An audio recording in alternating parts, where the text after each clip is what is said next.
Set 2 is going to be on Lost Temple. And as we take a look, it is going to be Terious up at 12 o'clock with the red Zerg. Terious foe. And all sorts of people cheering here. Cheering him on. And our blue Terran at 9 o'clock is Polt Prime. Polt Prime.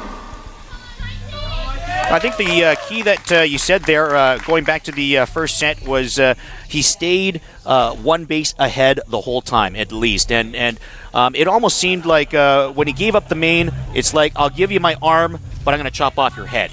Well, at the time when he gave up his main, I mean, I'm not talking about the one push where he took the Spire, but when he actually gave up the main, he knew that the Terran had zero base income, while he had both gold and his third still running fine. So he knew that even if he lost his main, if he could not fight the army before he had reached enough banelings, zerglings, and mutants to actually take that ball, the Terran couldn't replenish his army, right? So he just needed to be patient and just build up his army with the income that he had. Yeah, the key was that he didn't panic. Exactly. He didn't try to go in there with lesser units and just have them killed off too. No, that's like he really, like, throughout the entire game, he never panicked. Even when the Terran was creeping up on him, when sieging through the middle of the map, trying to split the map in two, I mean, so you can't rally point your entire army like the Zerg likes to do. He still kept his composure, just waited for the right moment to strike, even when run through the back, trying to avoid the siege tanks, just keeping the Terran from not having 3 bases. All right, and it looks like for this particular set, Terious, our Zerg player, I believe he went to a spawning pool first, rather than going to the double hatchery opening. I guess he scouted pretty early that the Terran was at the closest possible position on Lost Temple, and then the option for the Terran to do an early harass is much greater because the rush distance is the shortest. But I think even with the changes now that you can do a fast expand everywhere on the map, but yeah, and on any map. Any distance, but I haven't really tested the timing yet, so I can't tell for sure. But this is the map that the Terran, even he's down 1-0, but this is the Lost Temple, and this is really the map of the 3 maps that you should win. All right, and looks like a gas steal here as Polt Prime's having to deal with an extractor on his base by Terious. And he's going to cancel it. And indeed does just in time, and then starts up a new one. Yeah, because the idea of this is very simple, that if you do this for a long amount of time, you can actually keep this gas occupied much longer than if you finish it, because then he will just destroy it, right? But every time you cancel it, he will get a full HP again, right? So yeah. But 3 Marines quickly ends that theory. Now, why is it that you'll see a Zerg gas steal against Terran in a TVZ in StarCraft 2, yet you really won't see that in StarCraft 1? Because Terrans have a lot more openings to go on against a Zerg player in StarCraft 2. In StarCraft 1, I mean, the basic openings, 1 Rax Factory or 14cc, right? In StarCraft 2, you can go 1 base Banshee player, you can go 1 base Hellion Harass, 2 Banshee player, you can go 1 base Thor drops on the cliff or a tank drop. And that is very common on Lost Temple because both the Thor and the tanks reaches the hatchery and can kill it off pretty easily, and the Zerg very often won't have the time to reach lair tech and get drop or Mutalisk to stop that. So if you do a gas steal, he won't have enough gas to actually do that fast enough. So the Zerg have more time to respond to such a strategy. Hellion out for our Terran player Polt Prime. A couple of roaches trying to harass at the main here. Trying to take out that supply depot. Not finding too much luck with a good pack of Marines there defending. And Hellion wants to get out. 3 roaches there. And the Hellion manages to get through with about half his hit points intact. Taking a peek around.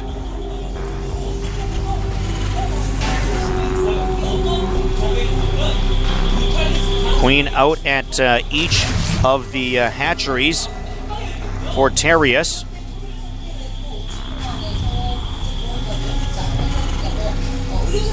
And you see looks like indeed we might see a Thor. Yeah, he's gonna do a Thor medivac, like Thor drop on the cliff. And you see the hatchery is still morphing, but he's sending the overload to the right direction. But this is really hard for the Zerg to stop. You need to know that this is coming. But I think he had anticipated this when he sees the early Hellion. He knows that some sort of drop is coming. It's just very standard on this map to do so. What's harder to deal with, a Thor drop or a siege tank drop? I think a Thor drop is harder because with a Thor you have anti-air as well, so you can kill the overlord spotting uphill. So that makes it so much harder for the Zerg to actually spot the Thor shooting at the hatchery. Well, here comes the medevac with the Thor, and there is the spot right on top of the hill. Overlord's there to spot it. Now, how's he going to deal with it? Spine Crawler taking a lot of hits. In fact, it's down. And medevac dropping a couple of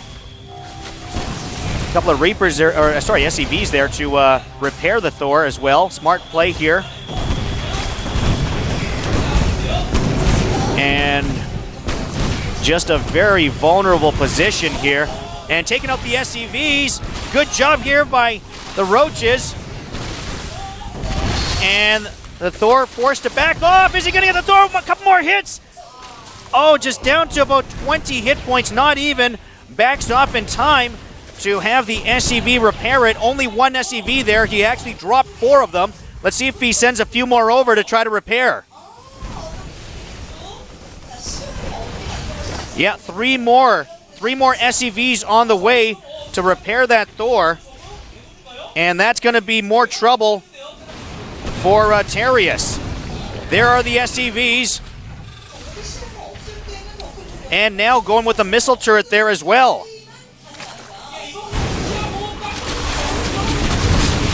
And going after the Thor. Is he going to get the Thor? No! Puts it up in the medevac. Great micro play. Oh, a great pickup again. Needs to go and repair that at the backside. Good medevac play here. As the Thor is being repaired again.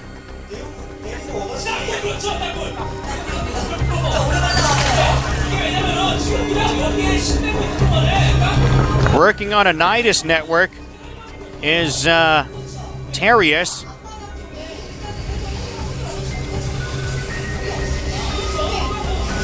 And dealing with this harassment here. Spine Crawlers there to defend against the Thor. 2 of them. Roaches trying to help out as well. Doing the best they can to get those SCVs that are repairing. And gets the turret.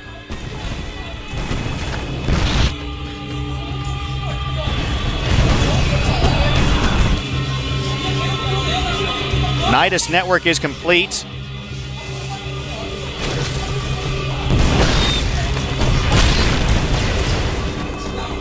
Overseer complete for Terious. And here comes Terious through the Nidus worm, trying to pop out from the backside. If he comes through here, yep, here he comes. An interesting play here. Nidus worm. And here comes some Zerglings right into the main. Polt Prime just getting his SCVs out of there. And he wants to get the refinery. It goes. Another supply depot under fire. Gets the supply. Rest of the units are going to back off. And he manages to salvage those. Still this Thor. A thorn in the side of Terious. And there goes the hatchery. That is going to be a big blow right now to Terious, who is down to just 1 base now.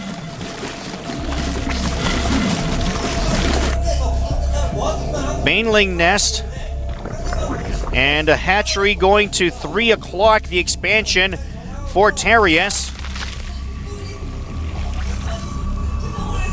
Looks like he's going to give up on the natural expansion. I don't really like that Nidus player. With all the resources he put into the Nidus, he can easily reach his drop or like speed or get Spire up, you know, to deal with it. Deal with this one single Thor that has killed like 5 roaches and hatchery and like 6-7 overlords or something. Instead, he opts to go for a weak counterattack that actually did very little damage.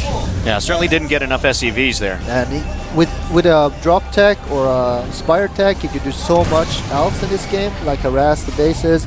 You see his natural is undefended, and his main is undefended. So I don't really understand the logic behind that decision.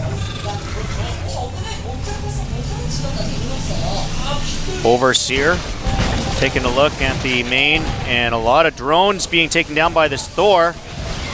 And although the Thor should go down, let's see how much damage can be done. A lot of Marauders backing off from those Banelings.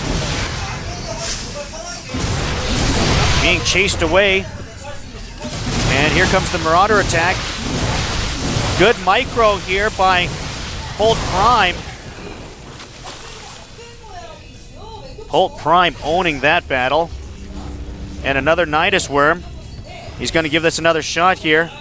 Out of the vision of that supply depot, so this one might be a little more effective this time around. I really don't like the choices of his expansion too. And both of them are at the naturals of the second 2 other mains. It's easily vulnerable for drop. And here comes the Nidus attack. Trying to get through. How much damage is he going to be able to get? Well defended so far. Oh no, but extra units are coming. It almost looks like an all-in rush here from Terious. He's bringing as much as he can. And it looks like he's being pushed back. Micro battle taking place.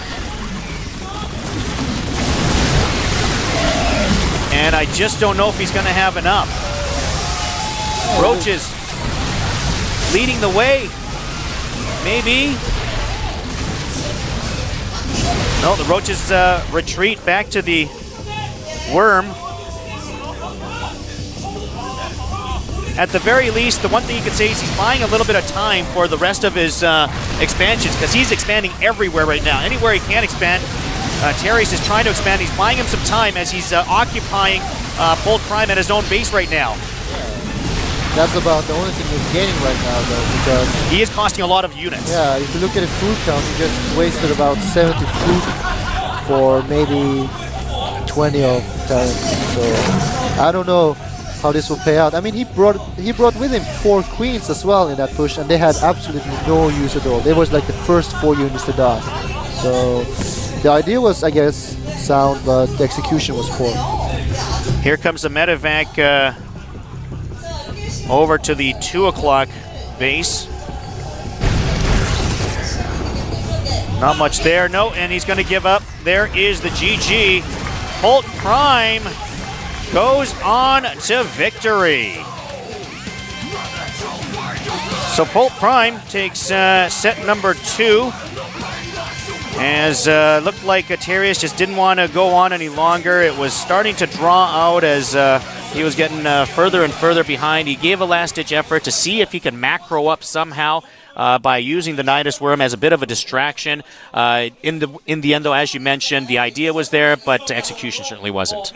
Yeah, I mean, the decision-making in this game compared to the first game was awful, to be honest. I mean, the Roaches has gotten 1 more in range, and they're viable against the Thor drop, but in the long run, you need to get something air-oriented again on Last Temple, because there's a lot of cliffs, there's a lot of ways to harass his spaces, there's a lot of ways of catching his units off guard all over the map, and still he opted for just going mass Roaches and doing a weak Nidus counter that obviously wouldn't work.